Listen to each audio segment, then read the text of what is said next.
Oke, jumpa lagi dengan gue Danang Goleta di channel ini tentunya, dan kita kembali ketemu di segmen info traveling. Dan seperti yang kita ketahui bersama bahwa PPKM diperpanjang sampai dengan tanggal 30 Agustus 2021. Ini sebuah keniscayaan yang harus kita hadapi bersama, terutama buat lo semua yang suka traveling ke sana kemari. Tapi kalau menurut gue sih, kalau seandainya memang tidak terlalu banyak urusan, ya lebih baik lo stay at home aja, kecuali emang bener-bener darurat banget dan lo harus jalan, lo harus traveling, akan dihadapkan pada kondisi berbagai macam syarat perjalanan ya. Di beberapa video yang lalu gue sudah update untuk syarat perjalanan menggunakan kereta api, dan di video kali ini untuk menambah informasi lagi, karena kemarin di video sebelumnya gue kan hanya berbicara soal PPKM yang diperpanjang sampai tanggal 23. Sambil menunggu, ternyata pada akhirnya PPKM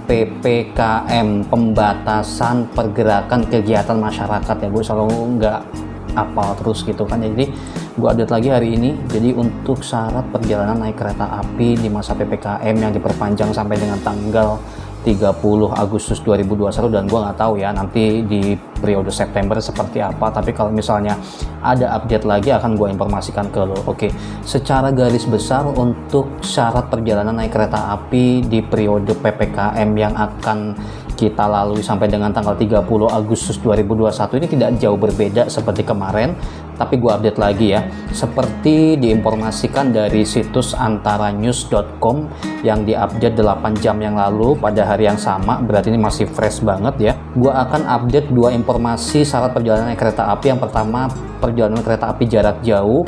Yang kedua, perjalanan kereta api KRL atau kereta api jarak dekat. Kita masuk di perjalanan kereta api jarak jauh dulu ya. Syarat-syaratnya yang pertama seperti biasa ya, di poin pertama harus menunjukkan kartu vaksin minimal dosis pertama ya. Jadi kalau misalnya lo nggak punya sertifikat vaksin, ya lo jangan coba-coba untuk traveling menumpang kereta api, lo pasti akan ditolak ya. Jadi syarat pertama adalah lo harus punya sertifikat vaksin minimal dosis pertama. Bagaimana kalau sudah dosis kedua? Ya itu lebih bagus lagi ya, jadi harus diperhatikan. Oke, yang kedua, menunjukkan surat keterangan hasil negatif untuk rapid test, baik PCR yang berlaku 2x24 jam atau rapid test antigen yang berlaku maksimal 1x24 jam. Jadi kalau lo pakai PCR 2x24 jam masa berlakunya, kalau lo menggunakan surat rapid test antigen itu berlakunya 1x24 jam sebelum jadwal keberangkatan. Ini harus lo pahamin juga ya, supaya lo tidak tertolak ya di stasiun kereta api. Jadi kalau saran gue sih ya lebih baik pakai antigen aja, karena antigen lebih murah gitu kan.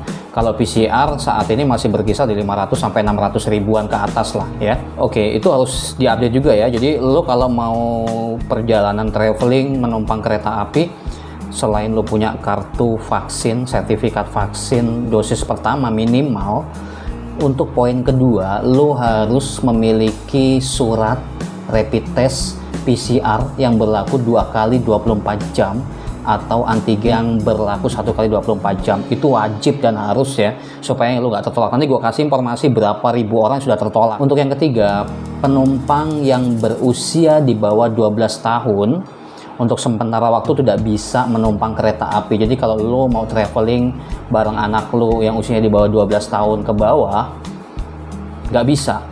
Untuk saat ini masih di lock ya. Jadi penumpang kereta api itu 12 tahun ke atas. Diperhatikan ya, supaya lo nggak tertolak ya. Syaratnya cuma 3 aja sih untuk perjalanan kereta api jarak jauh, dan gue akan update untuk perjalanan kereta api yang jarak dekat atau kereta api lokal. Perhatikan ya. Yang pertama, untuk perjalanan kereta api jarak dekat atau kereta api lokal itu hanya berlaku bagi pekerja sektor esensial dan sektor kritikal yang dibuktikan dengan STRP ya. Jadi ada surat STRP atau surat keterangan lainnya yang dikeluarkan oleh pemerintah daerah setempat atau surat tugas dari pimpinan perusahaan ya. Jelas ya, jadi jangan nanya-nanya lagi nih, lo jalan naik kereta lokal, KRL atau apa, Jakarta Bogor atau apalah gitu, lo harus melengkapi dengan menggunakan surat STRP atau, gue ulangin lagi ya biar paham ya, atau surat yang dikeluarkan oleh pemerintah pengganti STRP atau surat tugas dari pimpinan perusahaan ya. Untuk poin kedua, pelanggan tidak diwajibkan untuk menunjukkan kartu vaksin.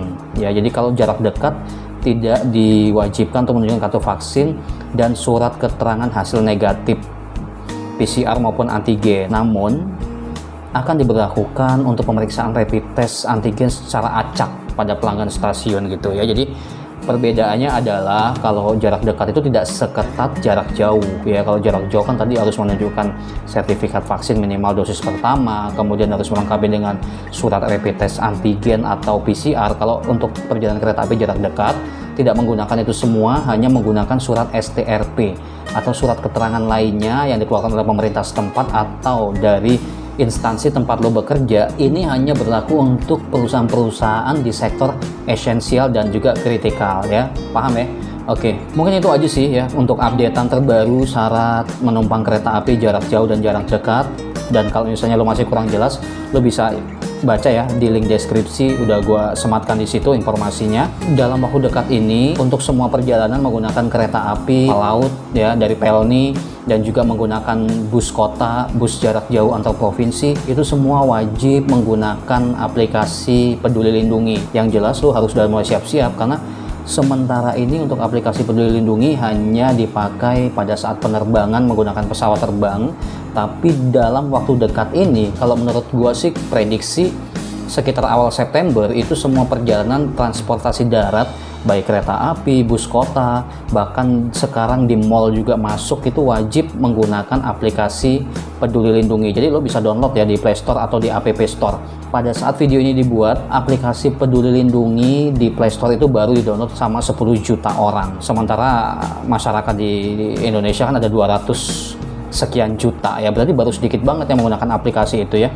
Gua kasih tahu sama lo ya, periode dari tanggal 17 sampai 23 Agustus 2021, pihak Kereta Api Indonesia itu telah menolak sebanyak 3.500 penumpang dalam perjalanan. Artinya memang masih banyak banget untuk para penumpang kereta api ini yang belum memahami dan tidak mencari-cari informasi mengenai perjalanan kereta ya, baik jarak dekat maupun jarak jauh. Dan ini cukup fatal banget kalau misalnya syarat lo nggak lengkap, lo bakal akan ditolak ya. Jadi dari data yang gue sebutkan tadi, periode 17 sampai 23, jadi berapa hari tuh? 17, 20, 21, 22, 23, selama 5 hari Kereta Api Indonesia itu sudah menolak, menggagalkan keberangkatan untuk calon penumpang itu sebanyak 3.500. Ini wow banget gitu kan. Jadi please tolong untuk video ini benar-benar lu simak dan lu bagikan aja gitu di sosial media lu atau di teman-teman lu supaya yang biasa mondar-mandir naik kereta tidak tertolak gitu kan. Sayang banget lu buang-buang waktu gitu. Dan jangan coba-coba lu tetap jalan meskipun lu udah tahu syaratnya harus dilengkapi tapi lu tidak lengkapi. Benar-benar dari pihak kereta api juga akan ketat. Jadi no negosiasi. Karena yang kita hadapi ini bukan sesuatu hal yang sepele, tapi yang kita hadapi ini adalah suatu hal wabah yang cukup besar. Jadi kalau misalnya lo mau jalan, sekali lagi gue informasikan syarat lo harus lengkap. Baik, sekian dulu informasi dari gue mengenai syarat perjalanan kereta api jarak jauh dan jarak dekat masa PPKM yang diperpanjang sampai 30 Agustus 2021. Dan nanti kalau ada updatean lagi, gue akan rilis lagi videonya di channel ini. So, tetap stay tune di channel ini aja ya. Thank you banget sudah menonton gue di video kali ini. Tetap semangat dan kita berjumpa lagi di video berikutnya. See you next time.